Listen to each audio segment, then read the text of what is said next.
ఎంతటి ఉద్ధతి కలిగిన వాడంటే, ఎంత శాసకత్వం కలిగిన వాడు, ఎంత బ్రహ్మతేజస్సు కలిగినటువంటి వాడంటే, ప్రసీనజిత్ అనబడేటటువంటి ఒక రాజు కుమార్తెని పెళ్ళాడాడు. ఆయన కూడా క్షత్రియ కన్యనే పెళ్లి చేసుకున్నాడు. ఆమె పేరు రేణుకాదేవి. ఆమెని వివాహం చేసుకున్నాడు జమదగ్ని.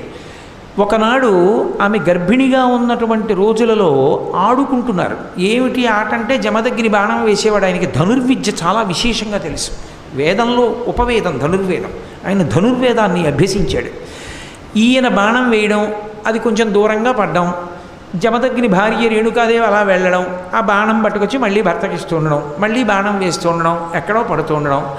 ఈయన బాణాలు వేసి ఆడుకుంటున్నాడు భార్యతోటి.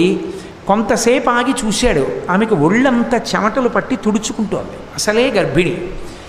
మా ఆవిడ నేను కలిసి ఆడుకుంటూ ఉంటే ఇంత ఎండ కాస్తూ ఇంత అల్లరి చేస్తావా, మా ఆవిడ్ని నిన్ను శపిస్తానని కమండలంలో నీళ్లు పోసుకున్నాడు సూర్యుడు వంక తిరిగి. సూర్యుడు గబగబా పరిగెత్తుకొచ్చాడు. ఇదేం అన్యాయమయ్యా, లోకాన్ని రక్షించడానికి ఋతువు ప్రకారం ప్రకాశిస్తాను, మీ ఆవిడితో ఆడుకుంటున్నామని మానైనా ప్రకాశించడం? అందుకని నీకోసమని ప్రత్యేకంగా 2 పదార్థాలను సృష్టిలో లేని వాటిని సృష్టించి ఇస్తున్నాను. చెప్పులు గొడుగు ఇదిగో ఇస్తున్నాను. అప్పుడు వచ్చే చెప్పులు గొడుగు లోకంలో మొట్టమొదట చెప్పులు గొడుగు సృష్టించిన వాడు సూర్య భగవానుడు.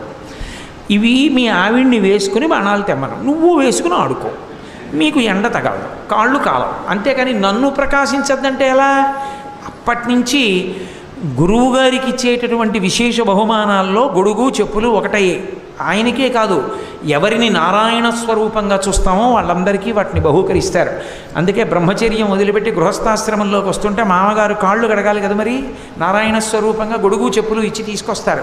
స్నాతకం అని ఆయన ఏదో కాశీ వెళ్ళిపోతున్నాడు, అదో పెద్ద నాటకం. ఆయన ఏం కాశీ వెళ్ళిపోడు, పెళ్ళికే వస్తాడు. ఇంకా వీలైతే ఓ పూట భోజనాలు ఎగ్గొట్టడానికి మీ ఇంట్లోనే స్నాతకం చేసుకుంటామని వచ్చినటువంటి ఒక దీనుడు వాడు కాశీ వెళ్ళిపోయిన పెళ్లి కొడుకు ఏమిటి? కాబట్టి గొడుగు చెప్పులు ఇవ్వడం అనేటటువంటి సంప్రదాయం అక్కడ వచ్చింది. సరే, ఆ జమదగ్ని మహర్షి రేణుకాదేవికి